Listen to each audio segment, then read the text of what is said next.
नहीं है, बंद कर दो, हमारी तो मांग है बंद कर दो, बाबा साहब की मांग है बंद कर दो। बाबा साहब ने कहा था 10 साल के लिए दिया है, 10 साल के बाद बंद कर दो। बाबा साहब ने 10 साल का पॉलिटिकल रिजर्वेशन कहा था। बाबा साहब ने कहा था ये जाने वाला, इसके पीछे मत लगो। क्यों सरकार इसको हर 10 साल के बाद बढ़ाती है? एक तरफ हमारा एजुकेशनल रिजर्वेशन बंद करवा रहे हो, एक तरफ हमारा सर्विस वाला रिजर्वेशन बंद करवा रहे हो, लेकिन पॉलिटिकल रिजर्वेशन बढ़ाते जा रहे हो। क्यों? क्योंकि सर्विस में रिजर्वेशन मिलने के बाद, एजुकेशन में रिजर्वेशन मिलने के बाद बाबा साहब के सिपाही पैदा होते हैं, बाबा साहब के विचारधारा वाले लोग तैयार होते हैं, लेकिन पॉलिटिकल रिजर्वेशन कंटिन्यू करने के बाद दलाल पैदा होते हैं। इसलिए इनको दलाल चाहिए, आपका सिपाही नहीं चाहिए। इसलिए पॉलिटिकल रिजर्वेशन हर 10 साल के बाद, अभी 6 महीने पहले इन्होंने कंटिन्यू किया है वापस 10 साल के लिए। वहां से आठवले निकलते हैं ना, वहां से पासवान निकलते हैं, वहां से उदित राज निकलते हैं। इसलिए वो चाहिए उनको। जहां से हमारा आईएएस निकलता है, जहां से हमारा आईपीएस निकलता है, जहां से हमारे जजेस निकलते हैं, वो बंद कर दिया है, वो बंद कर दिया। जहां से दलाल निकलते हैं वो शुरू गए। तो इसका सॉल्यूशन क्या है? बंद कर दो और हमको हमारा सेपरेट इलेक्टोरेट दो। बाबा साहब ने सेपरेट इलेक्टोरेट की मांग की थी। आज एससी के सीटों पे कौन वोट डालते हैं? और जो हिंदू फेवर का हो, ब्राह्मण फेवर का हो, उसी को एससी का गधा चुनकर आ सकता है, लेकिन एक कर्तव्यगार व्यक्ति एससी की सीट से चुनकर नहीं आ सकता। कितनी एससी के सीट से मुझे बताओ कि बीएसपी जीतकर आई है? सारे एससी के सीटों पे बीजेपी जीत के आई है। तो कहां है ये? क्या बीजेपी एससी की पार्टी है? क्या डिसीजन मेकिंग में एससी का कोई भी एक आदमी बीजेपी के उस बॉडी पर है? यानी एससी के जगहों पर किसका कब्जा है? बीजेपी का। क्या बीजेपी एससी की पार्टी है? क्या कांग्रेस एससी की पार्टी है? एससी की पार्टी कौन है? बीएसपी है। तो बीएसपी को एससी की जगह पर भी आप चुनकर नहीं आने देते, तो यानी जो हमारा था वो भी आपने ले लिया। बीएसपी हमारी पार्टी है, वहां से तो एससी के कैंडिडेट्स को चुनकर आने देना चाहिए था, वहां से भी बीएसपी को निकाल दिया। तो कहां रहा रिजर्वेशन? हमारा ये रिजर्वेशन नहीं है, रिप्रेजेंटेशन है। मुझे बताओ उस संसद में एससी का प्रतिनिधित्व कौन कर रहा है? मुझे बताओ। रिजर्वेशन छोड़ दो कि 30 सीटें आपके लिए रिजर्व है, रिजर्वेशन छोड़ दो, रिप्रेजेंटेशन की बात करो। कितने लोग एससी के ऊपर अन्याय हुआ, किसने इस्तीफा दिया? प्रतिनिधि कौन है हमारा प्रतिनिधि? अगर हमको प्रतिनिधि रास्तों के ऊपर ही चुनना है, देखो मैं आज आप लोगों के माध्यम से इस देश के प्रधानमंत्री को चेतावनी देना चाहता हूं। मैं अपने शब्दों को पूरी तरह से होश हवास में इस्तेमाल कर रहा हूं। मैं इस देश के प्रधानमंत्री को चेतावनी देना चाहता हूं, आप संसद में बहुमत में होंगे, आप राज्यसभा में बहुमत में होंगे, लेकिन देश में हम बहुमत में हैं। देश में हमारी संख्या ज्यादा है।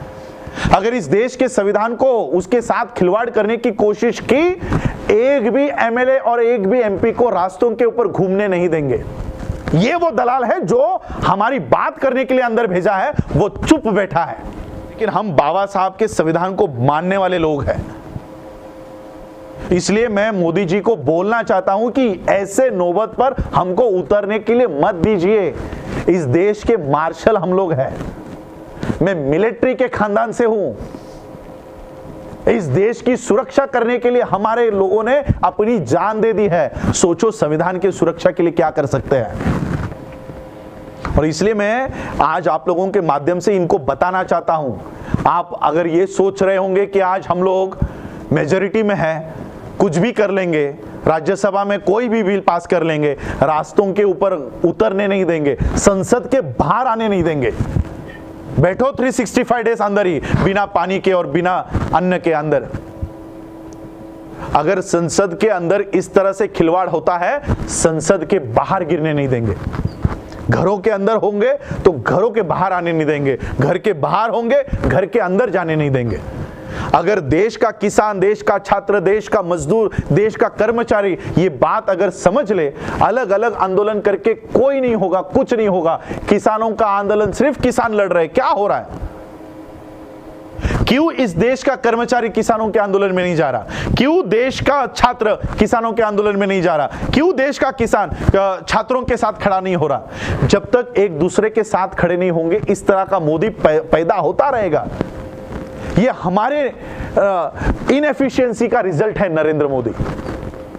हम लोगों ने विश्वास रख के आंख बंद करके सोचा कि ये लोग कुछ अच्छा करेंगे, इसलिए इनको इनके हाथ में सत्ता दे दी। इस गलत फहमी का नतीजा ये लोग हैं, और इसलिए हम लोगों को एक होकर किसान, छात्र, कर्मचारी, ये अलग अलग नहीं, अब देश के लोग, we the people of India, हम भारत के लोग, इस बैनर के नीचे हमको एक होना होगा। एससी, एसटी, ओबीसी और किसानों को तो मैं पहला बताना चाहता हूं कि किसानों के जितने भी रिप्रेजेंटेटिव आप लोगों ने भेजे हैं, आपको मोदी को सवाल नहीं पूछना है मोदी कौन होता है। हमने उसको नहीं चुना है, हमने मोदी को चुना ही नहीं है। ये तो ईवीएम ने चुना हुआ आदमी है, बैठा हुआ है। हमने जिसको वोट किया है उसने अगर हमारे अधिकार छीने हैं तो ऐसे एससी, एसटी, ओबीसी के सांसद के साथ अभी हमको व्यवहार करना चाहिए। ये एक लाइन संसद में लिखकर हमारे जीवन भर के अधिकार को मिटा रहे हैं। जीवन भर के अधिकारों को, ये अधिकार हमको ऐसे ही नहीं मिले हैं।